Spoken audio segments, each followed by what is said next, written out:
listening to Unravel with Natly Denise.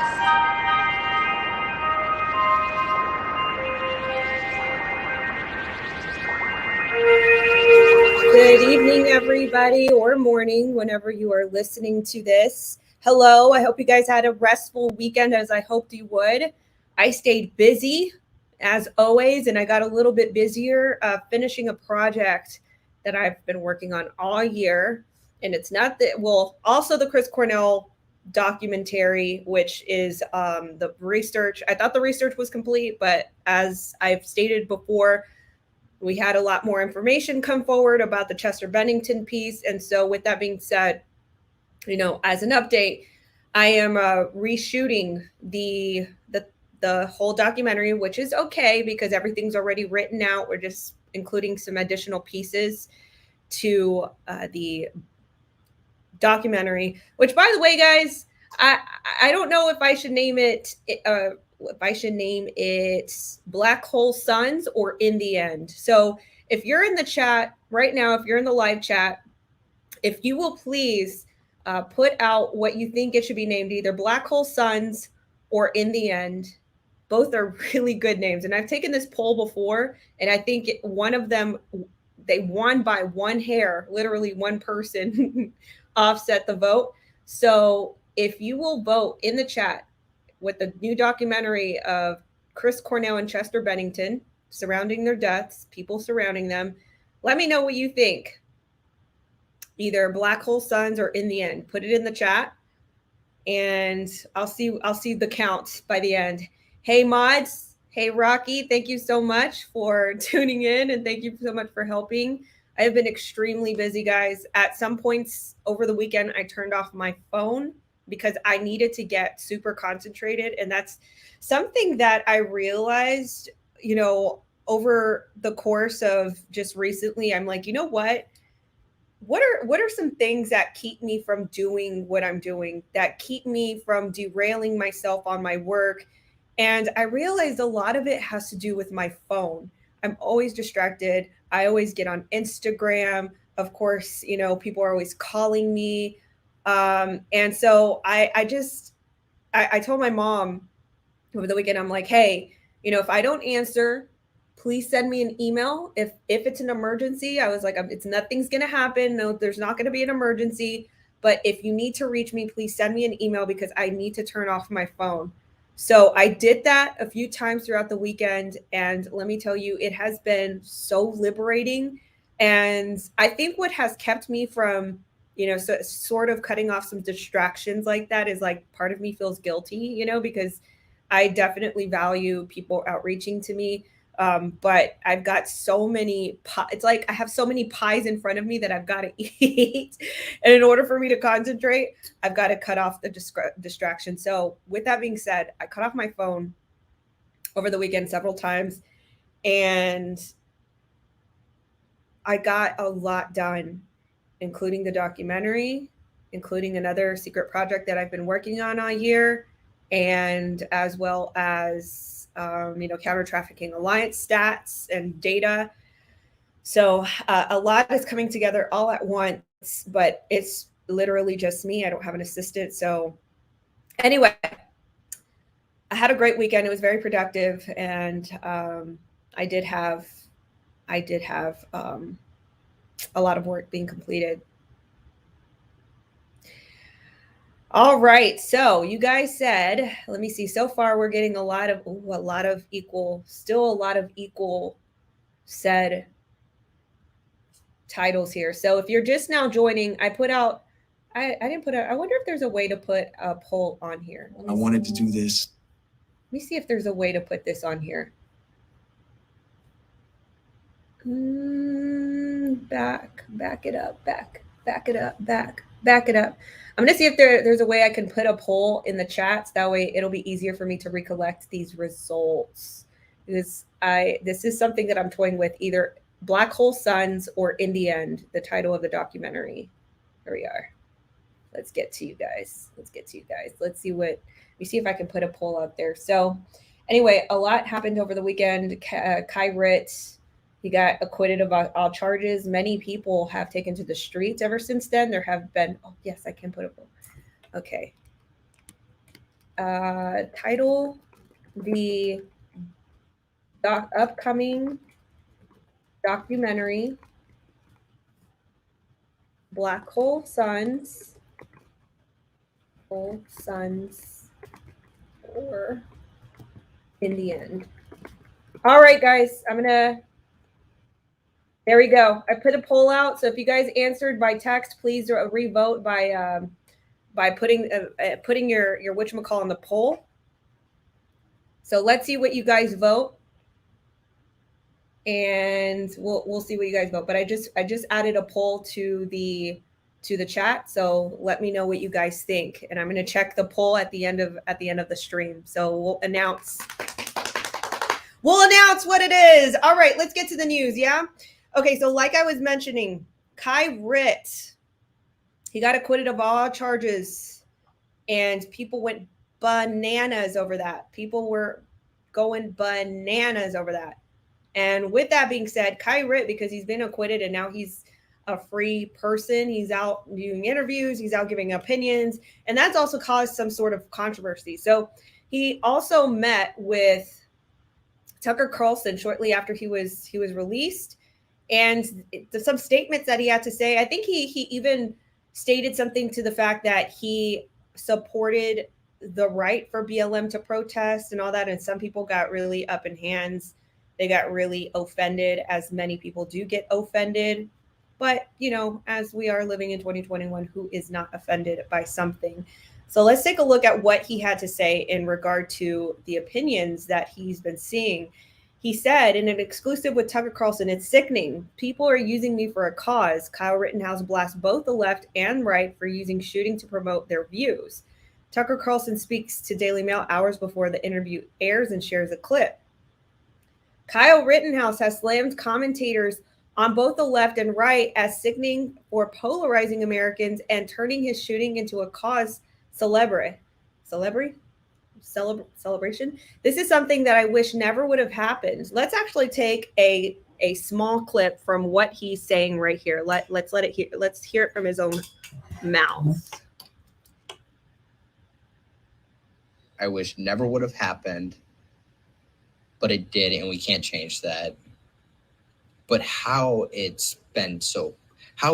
polarized it became is absolutely sickening. Like, right or left, people using me for a cause that should never have been used as a cause. All right, so this is my opinion on this whole matter. I think that a lot of people were following the facts. So here's the thing about Mr. 𝐬𝐫𝐫𝐫. He's a very young man, and what I always say about, you know, young people, and this is in no way to combat his viewpoint, because he has a right to his viewpoint. But for a lot of people, they were actually following the concrete details as to what was transpiring. You know, in a nutshell, you know, people aggressed him. They came at him, and it was simple. He utilized his right to self-defense, in my opinion. This is just my opinion. Now, from 𝐬𝐫𝐫𝐫's perspective, from what I believe is going on, is he's looking at this at a very high point view. As you know, many young people, I'm not saying that all young people they lack critical thinking skills, but this is a very detailed case. And I think a lot of people in, you know, for instance, in the patriotic movement that feel threatened about the Second Amendment and people coming for, you know, their right to self-defense and all these things, you know, I think that we're living in a very sensitive time right now where, of course, this is what we're going to talk about, of course. And I don't think that what 𝐬𝐫𝐫𝐫 understands is that the trial should have never gone to this extent. It should have never gone this long on. You know what I mean? There are several cases that have transpired over the past year or over the course of a year where, you know, people have gotten off for much more severe crimes. But this has definitely been something that people have been tracking fact by fact. So I don't think it's fair to say that we're equivalent. I don't, this is just my opinion. Okay. So I don't have to be right. But what I'm just going to say is I don't think that it's fair to call the equivalence of what is happening or what has transpired in his case to be equal to a viewpoint, because I know a lot of people were following it by concrete fact and concrete fact. And for instance, the trial was one of those things where, a lot of these were proven. The person, for instance, when he was asked, did Kyle point his gun at you when you did you advance the muzzle, or when did he advance his gun pointing, right? And the person at the stand said, when I advanced my muzzle at him. So this is just a little excerpt from all this. This is a very concrete contextual fact that if someone is aggressing you and they are visibly aggressing you, then you then can self-assess a little bit better whether or not you have to defend yourself. So I personally don't feel that it's fair that we're calling it a viewpoint or for touting some sort of, So what I was going to get to with young people is always the frontal lobe cortex. This is something that is very key to young people making any decision, right? So frontal lobe cortexes don't fully develop until you're, I want to say, late 20s to early to mid 30s, on average. Some people do develop their frontal lobe cortexes earlier, maybe in their 20s. But for the most case, a lot of people, they don't fully develop that decision-making part of your brain until maybe your late 20s to mid 30s or early 30s, something around that age. So with that being said, I think that Kai Ritt has this very high level thinking and opinion, which he's more than welcome to it, right? Because what were our opinions at 18 years old, 17 years old? Because I know my opinions were not the opinions I would have today. You know what I mean? So I just think that maybe we need to give a little grace. I know people are writing him off, but again, I just want to reiterate, he's 18 years old. I can't even remember the things that I had an opinion on at 18 years old. And they were probably juvenile. They were probably not well assessed and well thought out. And again, I wasn't fully frontal lobe cortex developed at that time, to make the decision on whether my assessment was correct or if I assessed it well. So I just give a lot of that type of thinking to a young person, right? So that's what I'm saying. And people in the chat are going off here. Says your brain fully develops from what I heard in your mind for mid 20s. So like 25. Yeah. That sounds about a bit plausible. 43, Martin. And I would say even older. I know for sure, like I didn't feel like fully assessed holistically until I was like I was hitting my 30s. And then it was like something clicked, like, oh wait, like this decision seems better, or this seems easy now. Like you just, I don't know, everybody's different. So Chris Provincial says, at 18, my opinion was avoid going Vietnam. Kyle went to battle willingly. Okay, yeah, that's a fair opinion. Let's see, what else? All right, cool. So that's pretty much people's opinions that are coming through. And look, everybody's opinion, like everybody has an opinion on this, and that's just mine. It's just plain and simple. If somebody aggressed me and I had a firearm on me and a muzzle was pointed towards me, I would have to assess that at that very time, whether or not I would want to possibly get shot if there was a muzzle advanced towards me as the person testified, or if I could self-defend myself with the firearm that would be strapped to me. That's just my opinion. And many people have different opinions, but again, we welcome civil discourse here. So everybody has their own. All right. Pivoting on to the next story. Hunter Biden's private equity firm helped Chinese conglomerate buy American-owned cobalt mine in a $3.8 billion deal. Purchase helped China company gain world's largest deposit of precious metal used to make batteries for electric vehicles.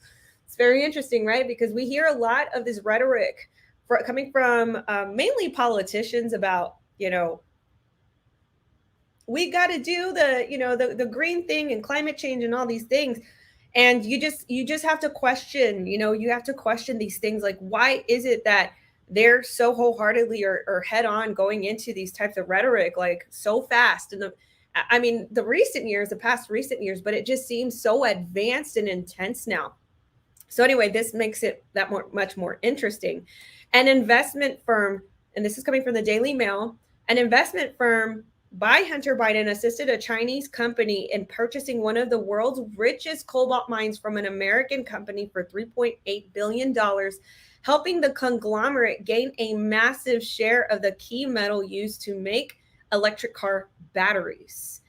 The president's son was one of the 3 Americans who joined Chinese partners in establishing Bohai Harvest RST Equity Investment Fund Management Company, or BHR, in 2013. The Americans controlled 30% of the company and made successful investments that culminated aiding China molybdenum purchase to Tenke Fungurume, sorry with these names, cobalt mine in Congo from the American company Freeport-McMoRan in 2016, the New York Times reported.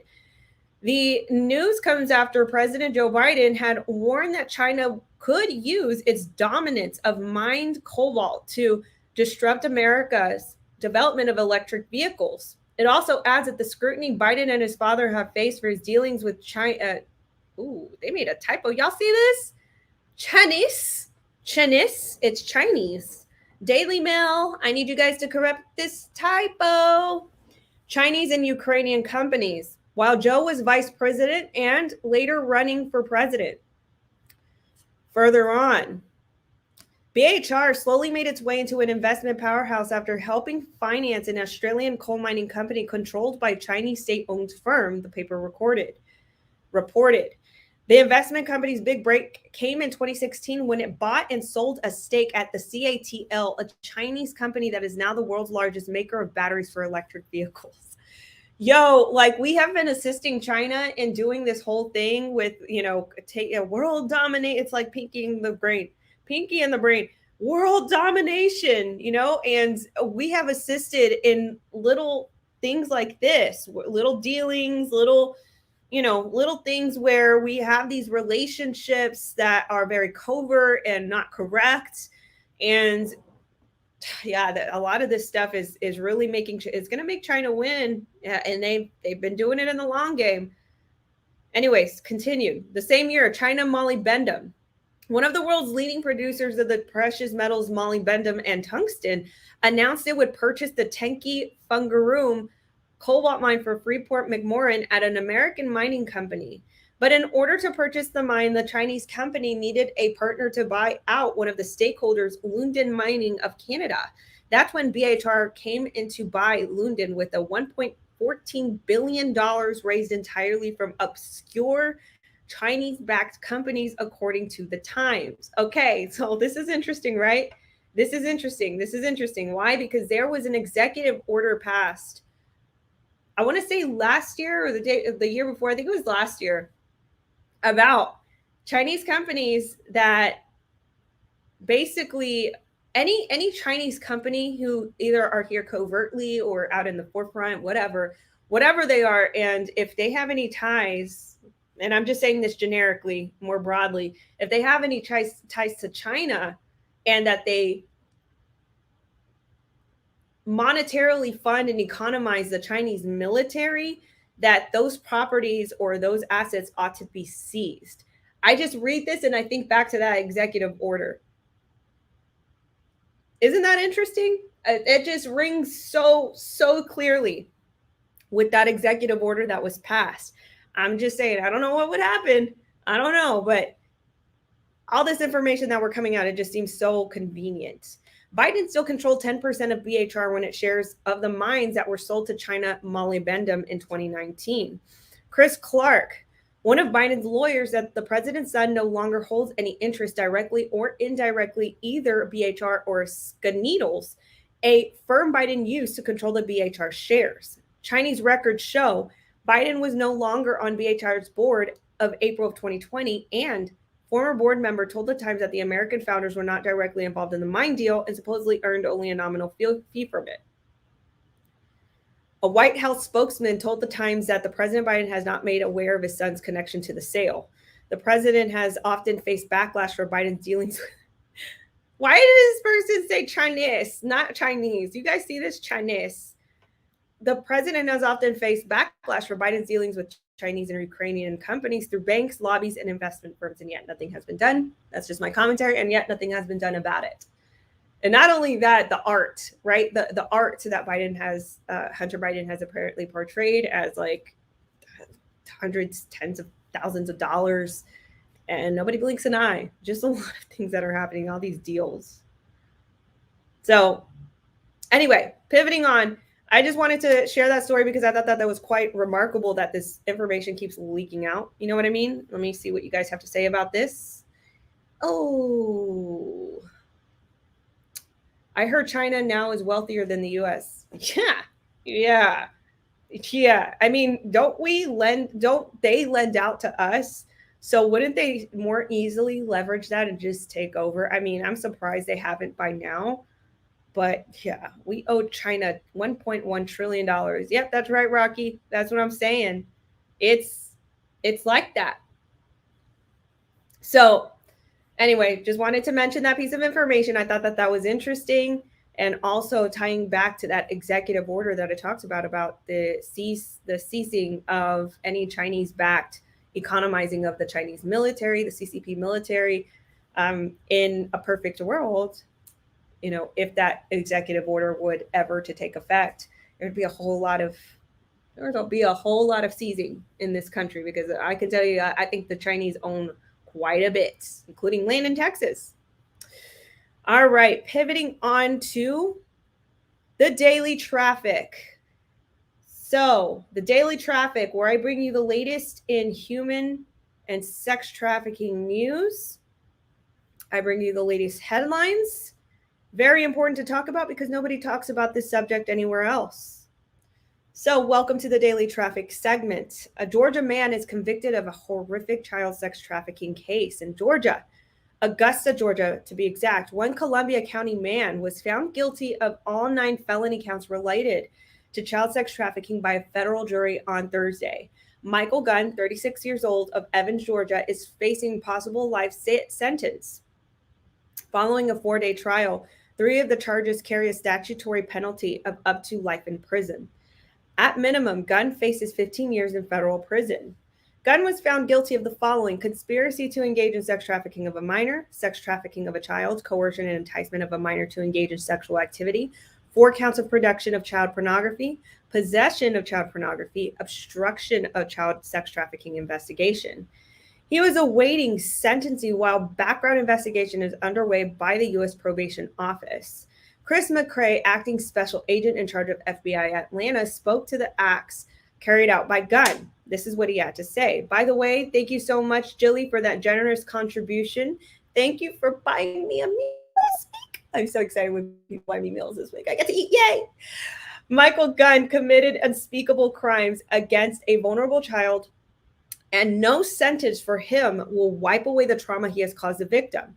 However, thanks for the dedicated work from our agents who aggressively pursue these heinous criminals, Gunn will be removed from our streets, where he will no longer be able to be a harm to innocent children.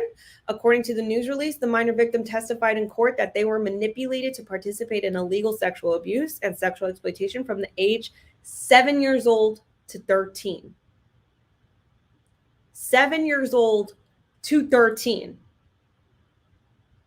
The acts continue to worsen as they progress from production of child pornography to participation in commercial sex trafficking. The victim was manipulated into these acts through rewards, fear, threats of harm, and intimidation.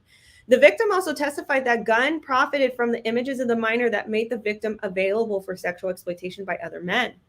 The child exploitation offenses Gunn committed are absolutely horrific, going far beyond the initial reprehensible child pornography offenses that alerted the FBI to his activity, said acting U.S. Attorney Estes. The jurors are holding Michael Gunn accountable for his monstrous crimes and providing a path for healing for his victim. More than 700 images of child pornography picturing one minor victim were discovered in February of 2020 when FBI agents were asked to assist in a child pornography case out of Hopkins County, Texas. Gunn was traced back to images as a digital location. Information on those photos identified the area as Gunn's residence in Evans, Georgia. He was questioned in his home and indicted in March of 2020 on multiple charges of production and possession of child pornography. In March of 2021, Gunn's then wife, Amanda Gunn, also known as Amanda Howard, of Augusta, Georgia, was indicted in charges of sex trafficking, conspiracy, and obstruction of a child sex trafficking investigation. This added multiple charges to Michael Gunn, which means that she was probably deflecting or misleading FBI agents, probably lying for the matters of Michael Gunn and deflecting him away from the truth. So, which causes a lot more time to investigate. It derails trial time, and it also derails healing time for victims. So I just want to make sure you guys understand the severity of why that's important. Amanda Gunn pled guilty to sex trafficking conspiracy and has yet to be sentenced. The investigation is related to crimes and the case continues. Right, pivoting on. Ohio, Indiana, they get Fs in grades on new child sex trafficking report cards. Kentucky gets a D. A national group fighting sex trafficking of minors gave Ohio and Indiana failing grades when it comes to helping victims of the crime in new report cards issued this week. The two states received F grades from Shared Hope International, a nonprofit based in Washington State and Washington, D.C., as did most of the country. And Kentucky was only one of 10 states to get a D. Those grades are significantly lower than the last report cards issued 2 years ago, but not because anything got worse. The organization charges grading system to focus more on victim advocacy, saying Shared Hope's Sarah Benston, who says, success isn't just, oh, we did this sting operation, we caught 80 guys trying to solicit kids, said Benston. Shared Hope's director of state legislative advocacy, no, we have meaningful accountability for offenders, but it's always premised on the well-being of survivors. This is very, very profound and a very true statement, because I will tell you guys that in the United States, once again, there are very few survivor beds. It is a big problem. These organizations or ministries, they end up closing down. They end up not being able to prevail in their methods to rehabilitate and heal survivors because they don't have enough funding or people don't know to help these people. But this isn't a big, big problem. Another thing that I'll add to that is that we don't really know what happens. There's not a lot of transparency after these sting operations happen. So yes, the headline might read 80 people arrested, 20 victims rescued. But little do we know that 20 victims may have actually been arrested, and 20 victims, out of 20 victims, maybe only 4 get survivor beds or survivor care. So it's something to keep in mind about these survivors that, they just don't get the care or the attention that they need, and attention to care, I mean. In Ohio, the grade was lowered because one of the handful of states where minors can still be criminally charged with solicitation or prostitution. That's another big problem. And, if they get charged, then there's a blemish on their record. And especially if they're young, that carries on for the rest of their life. So if they're trying to get a job, they're trying to earn honest money, this blemish on their record, when it may have not been on their will to do this, it tarnishes their record. So therefore, it really tarnishes their chances of getting good jobs at the end of the day.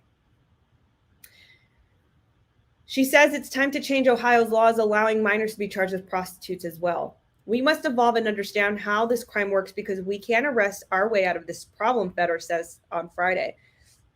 Ohio Attorney General David Yost told Local 12 Friday he wanted to read the new reports before weighing in.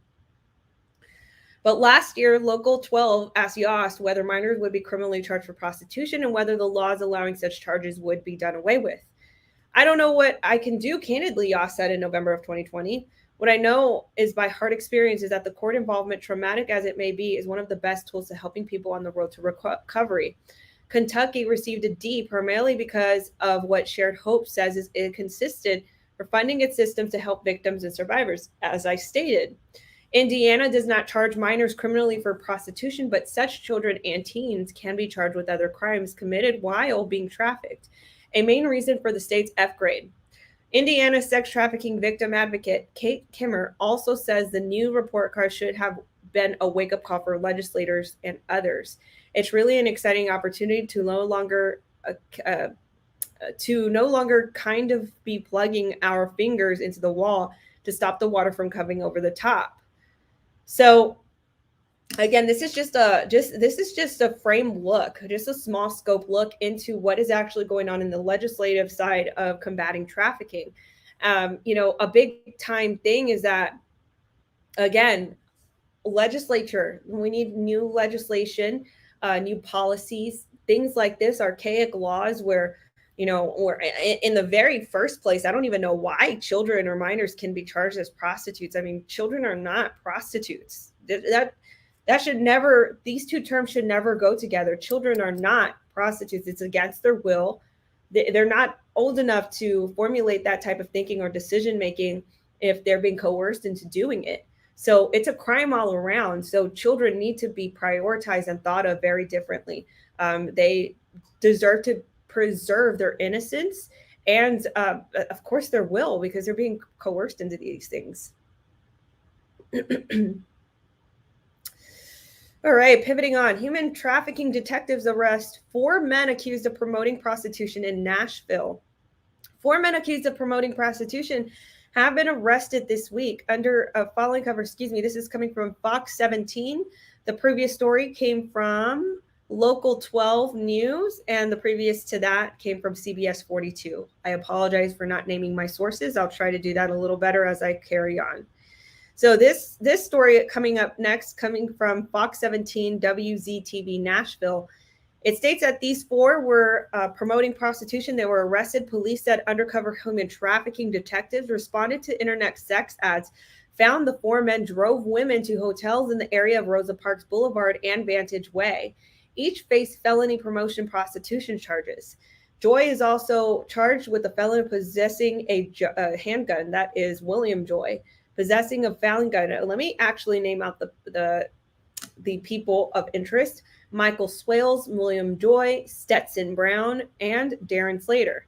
So one of them was charged with a felony, or he is a charged felon with possession of a handgun, cocaine possession, and a gun possession. The women involved are being provided assistance from the End Slavery Tennessee, Thistle Farms, and Nashville Anti-Human Trafficking Coalition. So, that being said, and again, a lot of these things, they don't give you a lot of detail. A lot of these stories, they don't give you a lot of detail about these people. And sometimes it's just that. All right. In Cambodia, police free 60 Thai victims of casino human traffickers. This story is interesting because this shows a different facet of trafficking as we realize that, a lot of sexual exploitation does occur, or that is like the majority of what happens in human trafficking. It's just a facet, but this is just a different side to it. Cambodia is working hard to clean up its reputation for a country where overseas workers, also known as sex tourism, they become victims of nefarious parties. With the number of human trafficking going up in the underground online gambling sector in the United States, issuing a warning to businesses to think twice before setting shop in the country. So, according to a report by the Bangkok Post, 60 casino workers from Thailand became the victim of casino human traffickers that have been successfully returned to their home country after authorities intervened. The workers were lured through a job posting for gambling operation in Sihanoukville, a underbelly economic zone of Cambodia, where most of the crimes involving human trafficking and illegal gambling happen. From day one, the workers were subject to demeaning conditions, with many refusing to comply and receive beatings as a result. The captors, though, had no intention of putting the workers to work, but rather holding them for ransom. Relatives of the victims immediately alerted Thai police, which coordinated their efforts with their Cambodian counterparts, said that the Thai Prime Minister Prayut Chan-o-cha has stepped in the matter personally to ensure that the victims would be aided. So, and the rest goes into really the culture of human trafficking and in Cambodia. And it is, that is labor trafficking, ransom trafficking. I mean, ransom trafficking is a whole nother thing, because you are exploiting a human being for that ransom, for that money. So, you know, again, just another different facet to trafficking, but it does happen. This story right here coming from, the previous story coming from gamblingnews.com. This next story coming from SanDiegoOnionTribune.com. Opinion: sex trafficking generates over $810 million a year in San Diego County. Now, this article just really says a lot of repetitive things that I always talk about in commentary to, you know, sex trafficking news or sex trafficking sort of stories. Now, I wanted to point this out, just this figure alone right here, $810 million a year in San Diego County. These are counties that we're talking about. And I honestly, I wonder where these figures come from, because, for instance, right here it says, it's fueled by demand and generates over $810 million a year in San Diego County. Traffickers treat children like pieces of property, often branding them as such. Now, I came across some new information.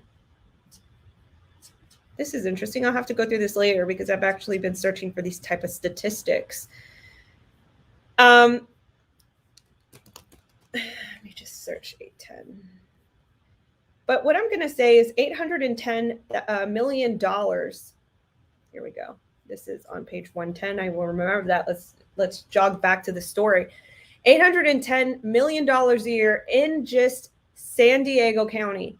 I want you guys to really try to quantify that, because right now the narrative is that, you know, human trafficking is a $150 billion a year type of thing.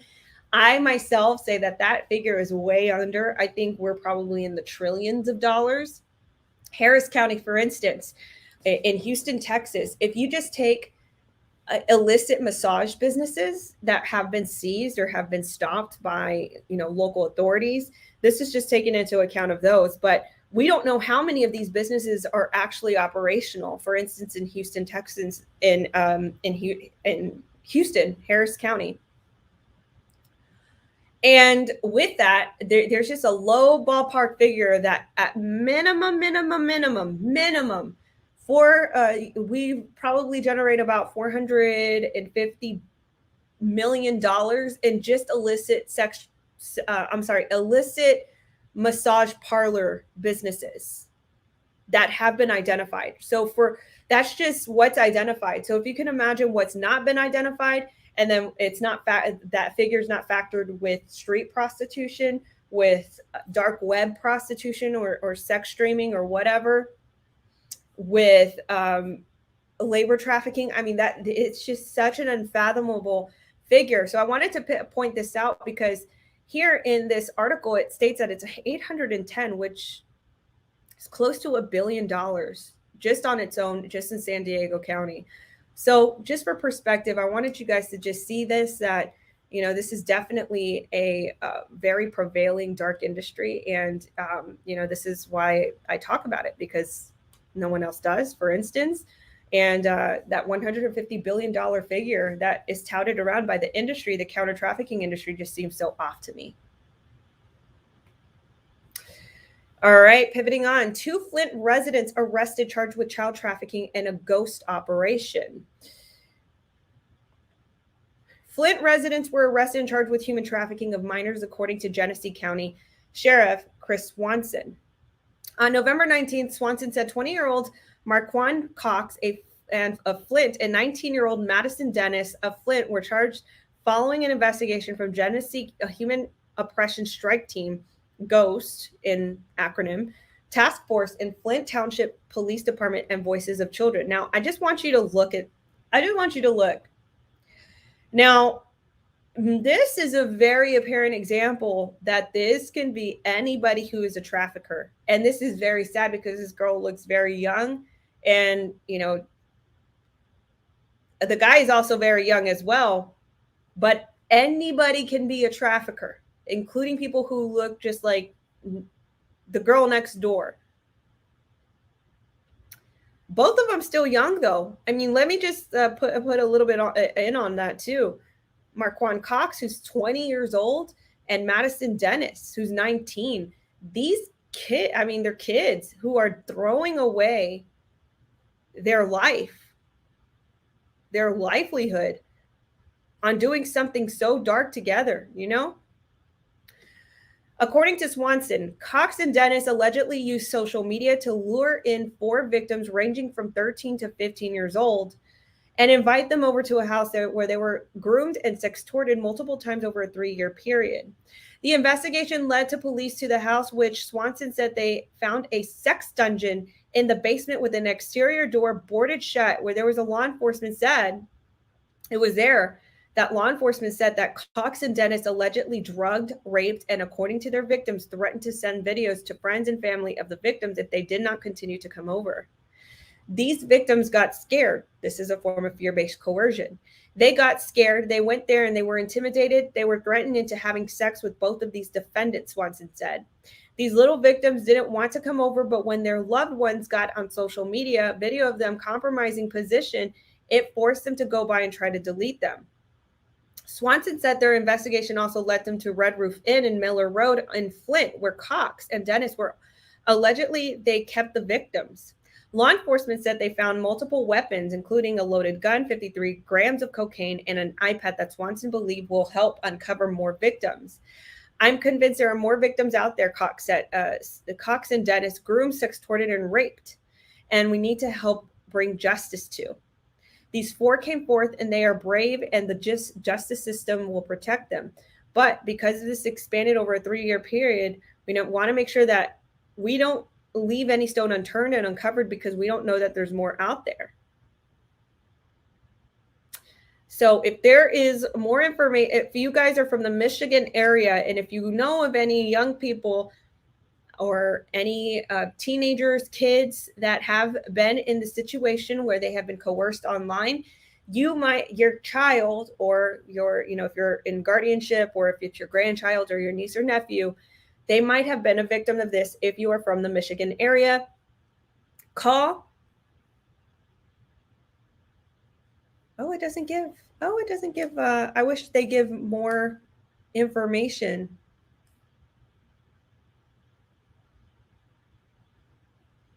Well, I will say this. They did give a number. So call GHOST at 810-257-3422. I believe that will tip them off, or, if you are from the Flint area, call your local authorities to report this matter. All right. And I just want to say, again, these people are so young. These 2 are so young, throwing their lives away like that and just having loaded guns, cocaine. What the heck? They're I know criminals, it's a whole different dimension now, but it's they're getting younger and more intense. It's just so sad because, I just wish that people knew their purpose in life, because they don't have to go down this route or path. So anyway, guys, thank you so much for tuning in tonight. The Daily Traffic, Nightly with Natly. That's your report for the day. Thank you so much for your support. Thank you so much for your generosity as well. And let's reveal.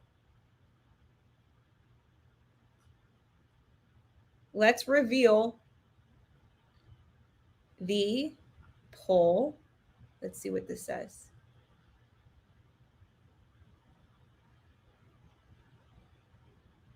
Well, where is it? I saw Black Hole Suns. Okay. Title, the upcoming documentary. 53. You see how close this is? It's so close. 53% of you guys you voted to name it Black Hole Sons, and 46% of you guys voted to name it In the End. So I'm still torn. Black Hole Sons did win the first time as well, so it looks like a lot of people like that name. Hey, Miss Elizabeth, thank you so much for that generous contribution, and thank you, Chili, for relaying that. I really appreciate it. Once again, helping me eat this week. I appreciate you guys so much. Guys, please remember that I am listener and viewer funded, so anything towards my livelihood definitely helps, and it is counted. So I appreciate you guys so much for your support. I love you guys, and I hope you have a restful Monday night. I will catch you in tomorrow's episode of Nightly with Natly. Catch you guys later. Bye-bye.